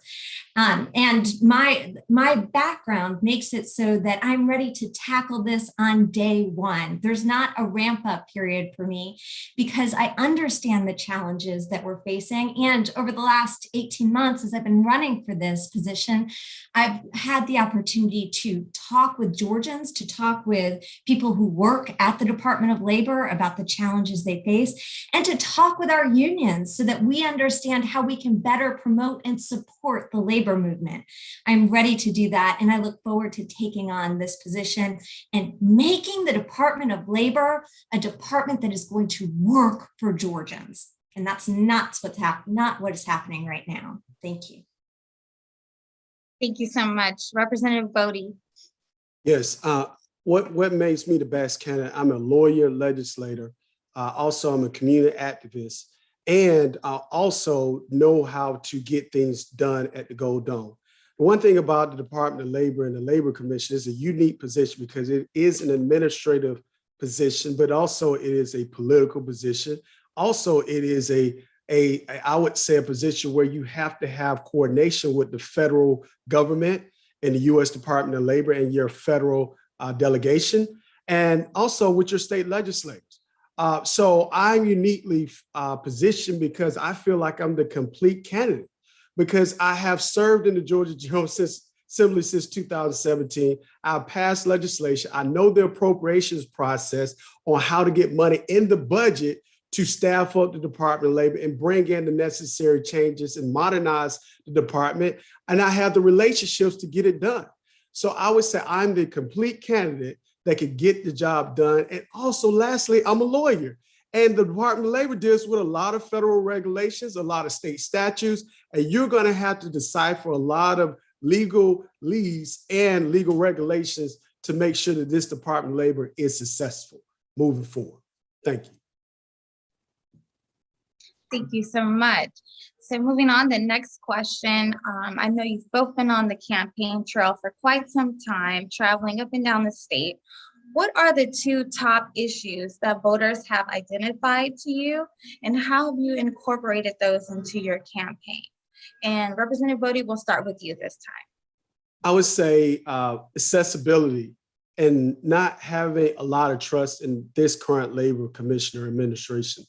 I would say accessibility because during the pandemic, we all know friends, family members that could not get any communications through with the Department of Labor. No phone calls being answered, no emails being responded to, and the doors being closed for over 2 years. I advocated along with other legislators, faith leaders, union leaders, and a lot of you on this call, the Zoom, to advocate for the doors of the Department of Labor to be open.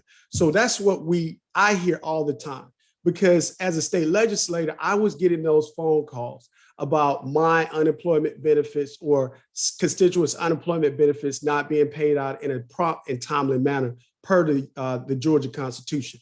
I've listened to citizens stated that I'm contemplating suicide because I can't get my unemployment benefits and I don't know how I'm gonna move forward. Seniors having to make decisions between whether they're gonna pay their prescription medication or whether they're going to pay their rent.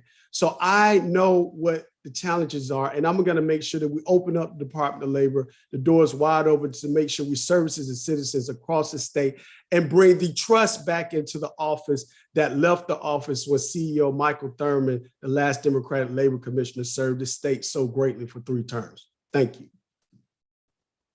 Thank you. Ms. Horn, the same question. There are two things that I've heard over and over again, and absolutely, we need to fix our broken unemployment insurance system. That's the first thing. The second thing is we need to address underemployment in Georgia, which we don't talk enough about. So to fix our unemployment insurance system, we need to open up the doors of the Department of Labor. And again, I'm going to tackle that with the mantra of people, processes, and technology. We need to staff up. We need to improve processes, not only so that 80% of that number that 80% are initially turned down, we'll fix that, but also to make sure we're addressing the systemic racism that's in the processes now, because the same number of Black Georgians and white Georgians applied for unemployment, Black Georgians were turned down twice as often. And technology, we're running on an antiquated system that actually requires a mainframe. So that's the first thing. And to add to that, opening up the Department of Labor, I also want to put in place mobile career centers so we can go to where people need us most.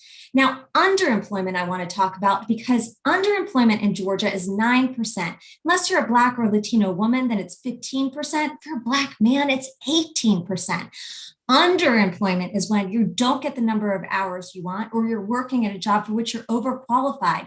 That's why I'm talking about from the start apprenticeship programs and paid internships that will be run through our department.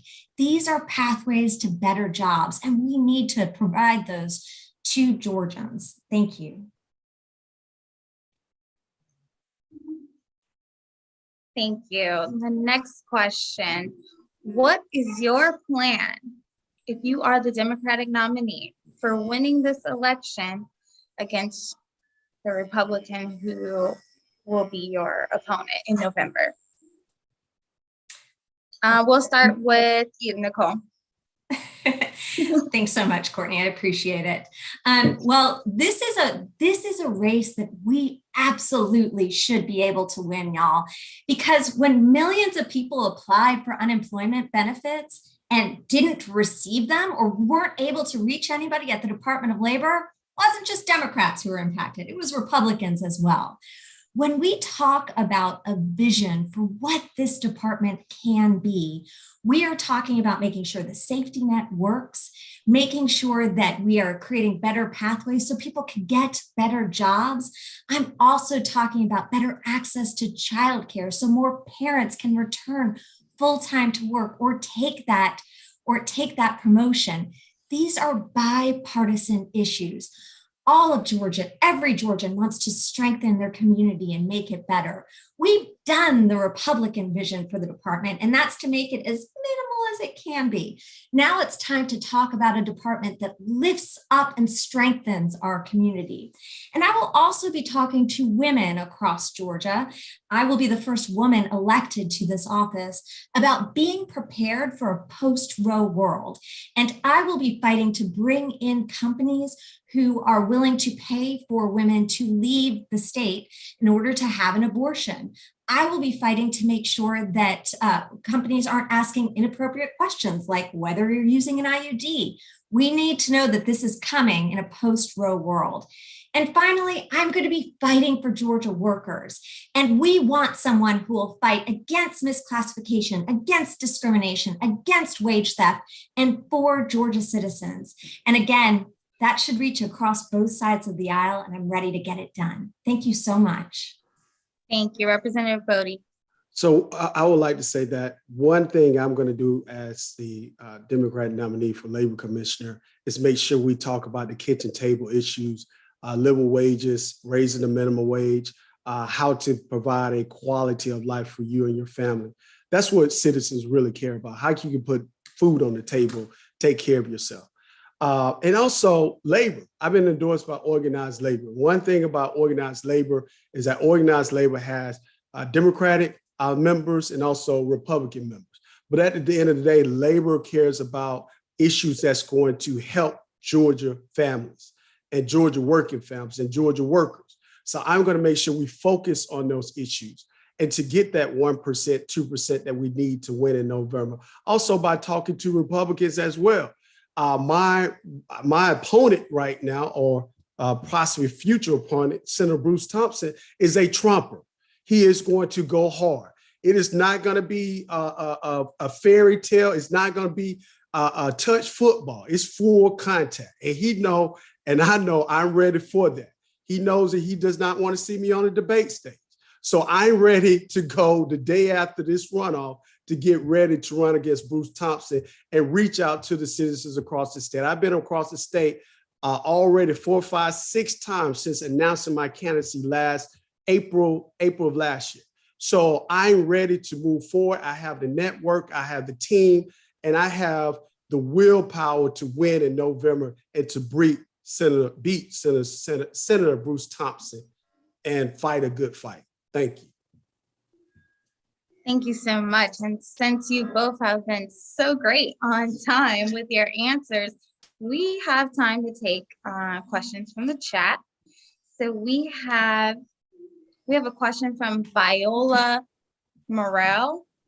She says, at the Department of Labor, while I was job hunting back in the day, she's retired now, she was impressed with the individual workstations provided for applicants.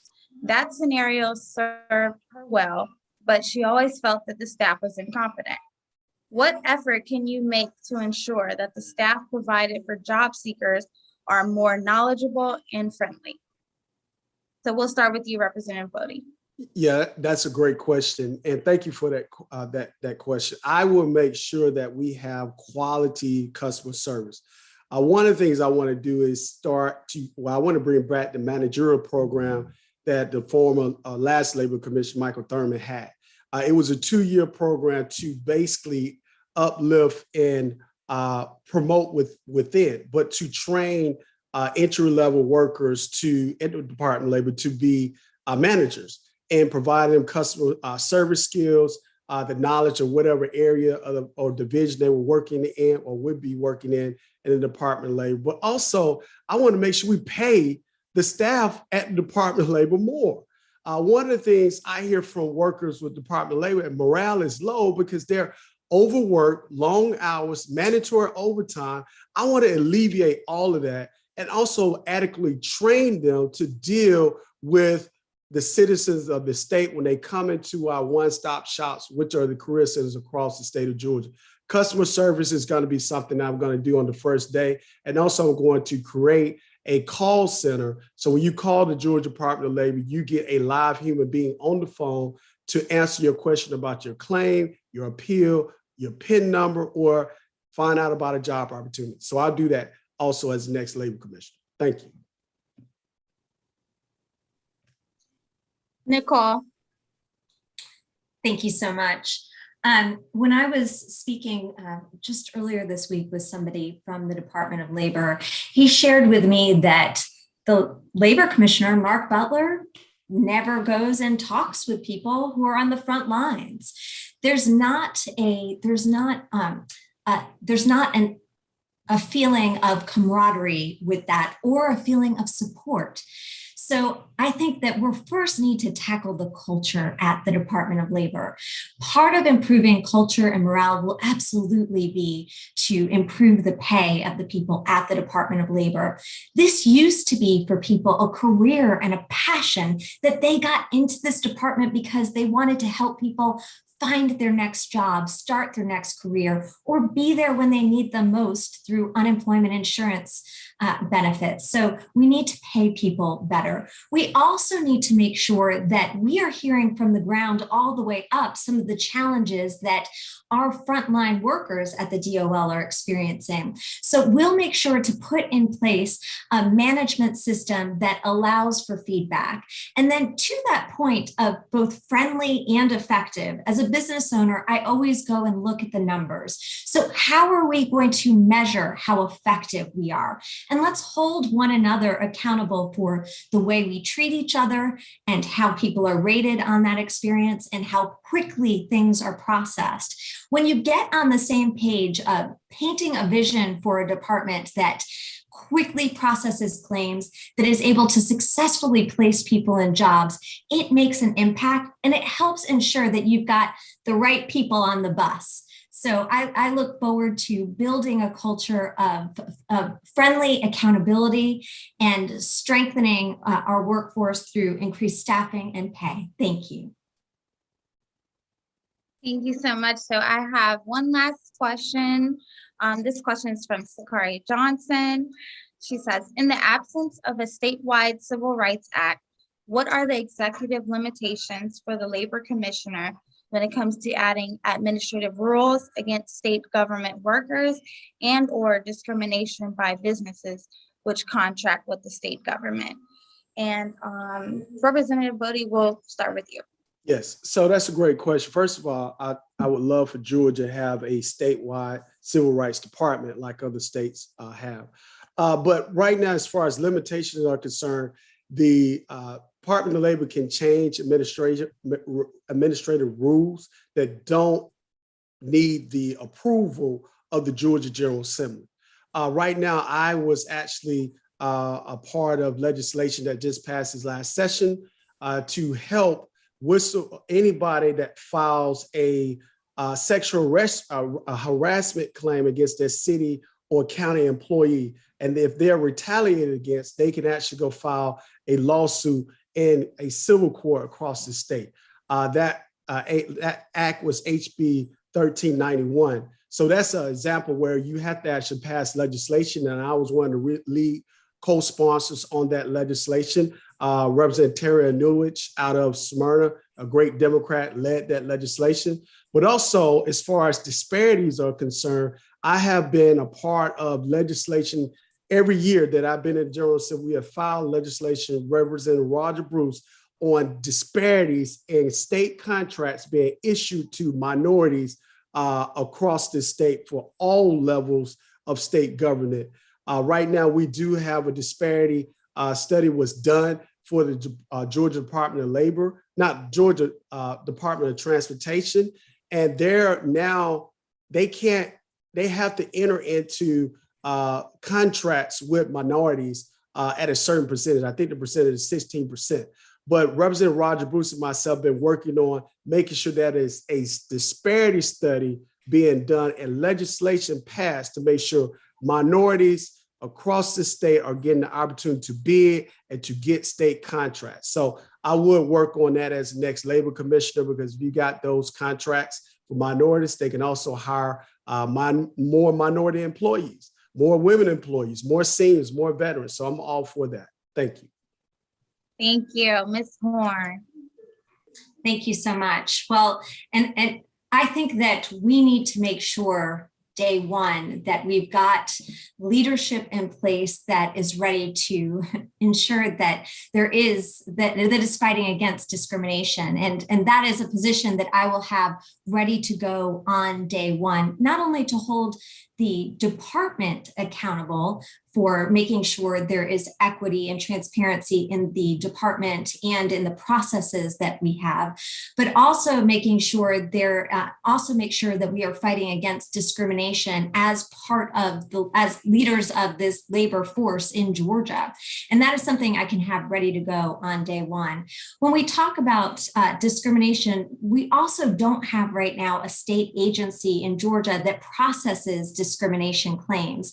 I will make the Department of Labor the place where discrimination claims are processed. And that will be another way that we can fight against discrimination claims. I'll be putting together teams that can investigate any complaints of discrimination so that we can work with our Attorney General and the federal government to hold people accountable. I appreciate the question that you asked, Sukari. It's a good one. And it's one that, as we're fighting against institutional racism, one that we need to be constantly asking one another and holding each other accountable to fight against it. Together we can make a difference. So thank you. Thank you so much for both of your answers to all those questions. We will now do closing statements. And so I will start with you, Nicole, 90 seconds for your closing statement. Wonderful. Thank you so much. I am proud to be in this runoff and excited to look forward to the general election, which I will win. I've got a vision for the Department of Labor that goes beyond fixing our broken unemployment system, which we need to start doing immediately on day one, using that people, process, technology mantra. But I also am ready to fight against underemployment. We need better pathways to better jobs. When I went up to North Georgia, I sat across from a woman who said, "Oh, I understand underemployment. My daughter never works more than 30 hours at Dollar General." And I was like, yeah, that's underemployment. We need to ensure that any Georgian who wants to work and contribute through their career has a pathway to get there. And I have a vision for building that. I also know that childcare continues to be a barrier. We need to talk about that. We need to act and fight on that. Access to childcare, better funding of childcare help is what I will be fighting for as the next Labor Commissioner of Georgia. And I'm ready to fight for Georgia workers. I'm ready to make sure that you not only have a working safety net, have a pathway to a better job, but if you're working at a job where you experience discrimination, where you experience unequal pay as a woman compared to a man, if you experience wage theft, you should have a place to call. You should have a person to reach out to. As the next Labor Commissioner, I will build a labor department that does just that. I am proud to be running for this seat, and I hope I get your vote this week or on June 21st. Thanks so much for the time this evening. Thank you. Representative Bodie, your closing statement. Thank you. I would like to say thank you for the opportunity to speak tonight.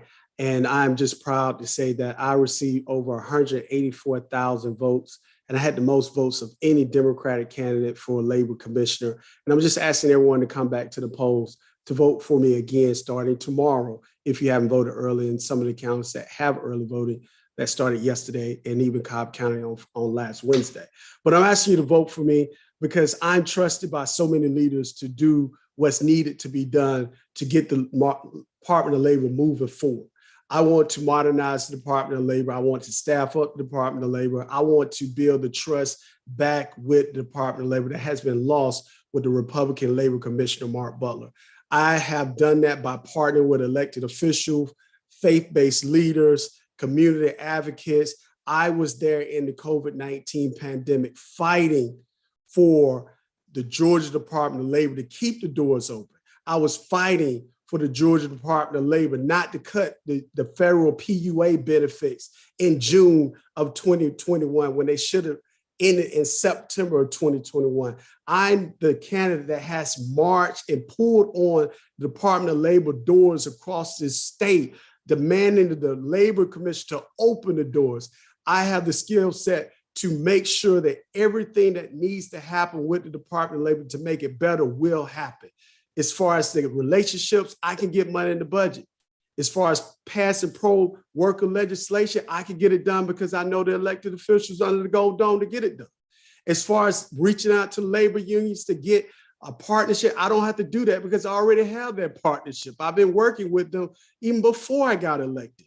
And as far as legislation that's going to help working moms and parents, I've already supported parental legislation for parental leave at the Gold Dome. And it only covers teachers and state employees. I look to expand that by making sure all Georgia workers have paid parental leave up to 12 weeks. I could get it done because I have gotten it done. I have the sweat equity. I hate to cut you off. Thank I hate you. to cut you off, but I'm that sorry. is time. Representative No, William you're Bowden good. for Georgia Labor Commission. My apologies, Madam Chair. You are good. Okay. And thank you both for being here with us tonight. And like Representative Bodie said, early voting starts tomorrow. So make sure you get out and get your vote taken care of before the 21st or on the 21st, if that's your choosing. So I'm going to turn it back over to Gloria. Thank you. And Courtney, thank you so much for being a moderator for us and representing Houston County. And do we need to be starting to call you Representative Driver now? That is definitely the plan. Well, I'd like to thank all my candidates for being here today. I don't know about those of you who are in the audience, but for me, as usual, this has been very informative. It has been very educational, and it has been very inspirational.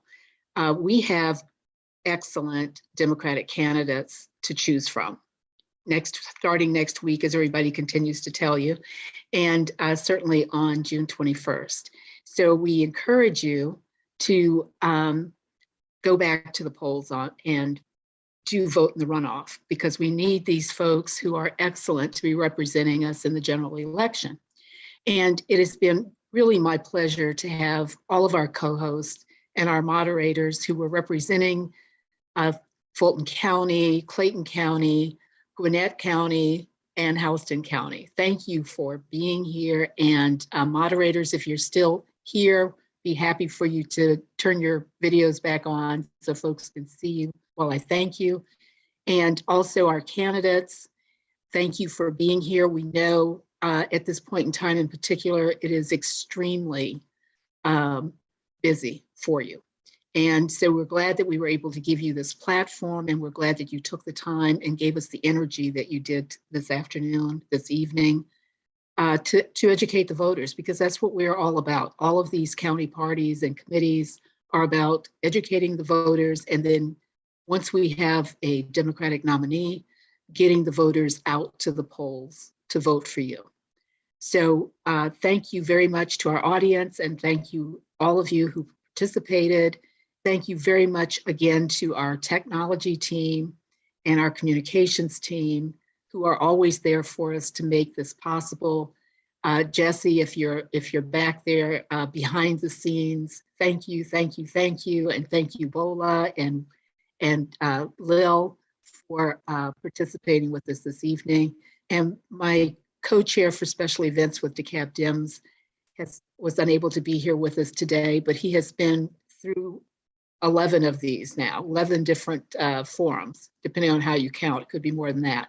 But we miss Steve Parker, but we will see him again in the near future. Thank you. We appreciate it. And good evening to everyone.